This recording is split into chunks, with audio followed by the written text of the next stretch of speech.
সূর্যের মনে হয় যে তার থেকে বেশি তেজস্বী আর উজ্জ্বল কেউ নেই, তাই তার এই অহংকার ভঙ্গ করার জন্য মেঘ চলে আসে। তারপর এই মেঘের অহংকার বেড়ে যায় যে তার থেকে বেশি ঘন আর কেউ নেই। তারপরে বাতাসের একটা প্রবল দমক আসে আর মেঘেদের ছিন্ন ভিন্ন করে দিয়ে চলে যায়। তখন বায়ুর অহংকার বেড়ে যায়, আরো ভাবে যে তার থেকে বেশি শক্তিশালী আর কেউ নেই। এই দমকা বাতাস যখন বিশাল এক পর্বতের সাথে ধাক্কা খায়, তখন সেই বাতাসের অহংকারও চূর্ণ বিচূর্ণ হয়ে যায়। তারপরে পর্বত ভাবে যে তার থেকে বেশি ধীর আর শক্তিশালী আর কেউ নেই।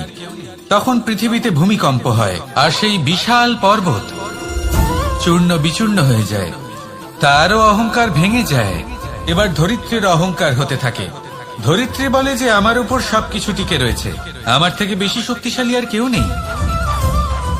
একটা ছোট্ট ইঁদুর আসে, মাটিতে গর্ত করে আর মাটি ধসিয়ে দেয়। ধরিত্রীর অহংকার ভেঙে যায়। এর তাৎপর্য হলো সরল। এই সংসারে অহংকার কখনো স্থির থাকে না, এই অহংকার ভাঙবেই। এটা হলো সাংসারিক চক্র। আমাদের নিজেদের জীবনে কর্তব্য পালন করতে হবে, কর্ম করতে হবে, কিন্তু অহংকার নয়। যে ব্যক্তি এটা বুঝতে সক্ষম হন তাকে জ্ঞানী বলা হয়, আর যে মানুষ এটা বুঝতে পারেন না তিনি সারা জীবন শোধ প্রতিশোধ মান অভিমানের এই চক্রে আটকা পড়েন। এবার আপনি কি এই চক্রে আটকে থাকতে চান, নাকি জ্ঞানী হয়ে উঠতে চান? সেই চয়ন আপনারই। আসুন আর আমার সাথে ভালোবেসে বলুন, রাধা রাধা। কোন যোদ্ধা জন্ম থেকে যোদ্ধা হন না, তিনি যোদ্ধা হবেন কিনা চয়ন করেন। তিনি যোদ্ধা হবেন বলে তখনই স্থির করেন যখন তিনি পিছু হটবেন না বলে দৃঢ় প্রতিজ্ঞ হন। যদি ওনার সামনে অশুভ কিছু হয়, তার বিরোধিতা করতে দৃঢ় প্রতিজ্ঞ হন, তবেই তিনি যোদ্ধা হতে পারেন। কেউই যোদ্ধা হয়ে এই পৃথিবীতে জন্মগ্রহণ করেন না। আপনি কি হতে চান? সেই দর্শক হতে চান যারা যুদ্ধভূমিতে বসে থেকে অন্য কারোর জয়ে উচ্ছ্বাস প্রকাশ করেন, নাকি সেই যোদ্ধা হতে চান যিনি নিজের শৌর্য দিয়ে বীরত্ব দিয়ে পরাক্রম প্রদর্শন করেন এবং যার প্রশংসা যুগ যুগ ধরে হয়ে চলে?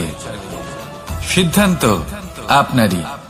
আসুন আর আমার সাথে ভালোবেসে বলুন, রাধা রাধা। আপনি কখনো কোনো পর্বতে চড়েছেন? কথায় আছে, যখন আমরা পর্বত আরোহণ করি, ওপরে ওঠার সময় দুর্ঘটনার সম্ভাবনা কিছুটা কমে যায়। সেখানেই যখন পর্বত থেকে নিচে নামি, তখন দুর্ঘটনার সম্ভাবনা অত্যন্ত বৃদ্ধি পায়। অর্থাৎ নামার সময় আমাদের আরো ভারসাম্য বজায় রাখতে হয়, আরো সাবধানে থাকতে হয়, অর্থাৎ বিবেককে জাগিয়ে রাখতে হয়। এবার জীবনেও সাফল্যের পর্বত আরোহণের সাথে এটাই হয়। যখন আমরা সাফল্যের পর্বত আরোহণ করতে থাকি, তখন এমনি আমাদের লক্ষ্য আমাদের গন্তব্যের দিকে থাকে। আমরা নিরন্তর পরিশ্রম করি, চেষ্টা করতে থাকি, আমাদের মধ্যে সেই উৎসাহ থাকে, সেই সাহস থাকে। কিন্তু একটা কথা সত্যি, সমস্ত আরোহণের পরে অবরোহণ থাকে। আর এই অবরোহণই থাকে যেখানে বেশিরভাগ মানুষ নিজের ভারসাম্য বজায় রাখতে পারেন না, আর সেখানেই ভেঙে পড়েন। তাই জীবনে যদি সাফল্যের শিখরে পৌঁছতে চান, তাহলে আপনাকে নিরন্তর প্রয়াস করতে হবে, সংঘর্ষ করতে হবে, পরিশ্রম করতে হবে, আর নিজের লক্ষ্যের দিকে একাগ্রতা কেন্দ্রীভূত করতে হবে। তাহলে আপনি নিজের লক্ষ্য অবশ্যই পাবেন। কিন্তু যখন অবরোহণের সময় আসবে, যা নিশ্চিত রূপে আসবেই, তখন আপনাকে সংঘর্ষ করতেই হবে, ধৈর্য ধরতেই হবে, সাবধানে থাকতেই হবে, ভারসাম্য বজায় রাখতেই হবে। এটা হলো অত্যন্ত আবশ্যক, কারণ পরবর্তী সাফল্যের শিখরে আপনাকে পৌঁছতেই হবে, আর তার জন্য আপনাকে সুরক্ষিতভাবে অবরোহণ করতেই হবে। ঠিক কিনা? আসুন আর আমার সাথে ভালোবেসে বলুন, রাধা রাধা। প্রসন্নতা এমন এক অনুভূতি যা আমরা সকলে পেতে চাই। এবার এটা ভেবে দেখুন যে আমরা আমাদের প্রসন্নতার জন্য অন্য কাউকে দায়ী কেন করি। আজও এরকম কিছু করেছে, ওর জন্য আমি দুঃখী হয়ে আছি। আজও এমন কিছু করলো যার ফলে আমার মন প্রসন্ন হয়ে উঠল। না, আপনাকে স্পষ্ট করে একটা কথা বলে দিই, আপনার প্রসন্নতা না শুধু আপনার নির্বাচন না শুধু আপনার হাতে রয়েছে, বরং আপনি নিজের প্রসন্নতাকে নিজেই আকৃষ্ট করেন। এই ফুলগুলিকে দেখুন, এই ফুল এর সুগন্ধ ছড়ায়, আর এই ফুল নিজের দিকে কীট পতঙ্গদের আকৃষ্ট করে। এবার দেখুন কীট পতঙ্গ কাদের আকৃষ্ট করে? গিরগিটি বা ব্যাঙ, এরকম কিছু প্রাণীদের। এবার এই যে ফুল, কীট পতঙ্গের জন্য এই যে ফুল, তার বিকাশ হয়, এ আরো প্রস্ফুটিত হয়, ওর বংশ আরো বৃদ্ধি পায়। তাই এর তাৎপর্য হলো সহজ, ফুল উচিত ব্যক্তিকে নিজের দিকে আকৃষ্ট করে। এবার কীট পতঙ্গের কথা বললে তারা কাদের আকৃষ্ট করে? তাদেরই যারা তাদেরই শিকার করবে, খাদ্যরূপে গ্রহণ করবে। এবার কাকে আপনি নিজের দিকে আকৃষ্ট করতে চান তার নির্বাচন আপনারই। আপনি কি প্রসন্নতাকে নিজের দিকে আকৃষ্ট করতে চান নাকি অপ্রসন্নতাকে করতে চান, তার নির্বাচন আপনারই। আপনি জীবনে যা কিছু পাবেন, সুখ দুঃখ, আশা নিরাশা, প্রসন্নতা অপ্রসন্নতা, সবই হলো আপনারই নির্বাচনের পরিণাম। তাহলে সঠিক নির্বাচন করুন আর আমার সাথে ভালোবেসে বলুন, রাধা রাধা। ঘূর্ণিঝড়, যখন এই ঘূর্ণিঝড় আসে তখন প্রচন্ড বেগে হাওয়া বয়ে চলে। সেই সময় এমন কিছু বৃক্ষ আছে যা কঠিন হয়ে দৃঢ় হয়ে দাঁড়িয়ে থাকে। সেই গাছ যা 10 বছর ধরে বা সহস্র বছর ধরে দাঁড়িয়ে থাকে, তাদেরকে আপনি খুব সহজে নাড়াতে পারবেন না। কিন্তু ঘূর্ণিঝড়, এর প্রভাব এতটাই তীব্র হয়, এর হাওয়াতে এতটাই প্রবল শক্তি থাকে যে এই বৃক্ষগুলিকে উচ্ছেদ করে, সেই বৃক্ষ নষ্ট হয়ে যায়। এবার এমন কিছু বৃক্ষ থাকে যাদের কাণ্ড নমনীয় হয়, খুবই নরম হয়। সেই জন্য যখন জোরে বাতাস বয়, কোনো ঘূর্ণিঝড় আসে, তখন এই বৃক্ষগুলি ঝুঁকে যায়।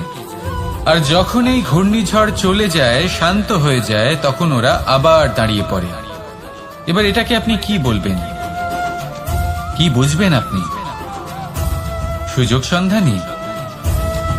না, বরং এটাই হলো প্রকৃত আদর্শ।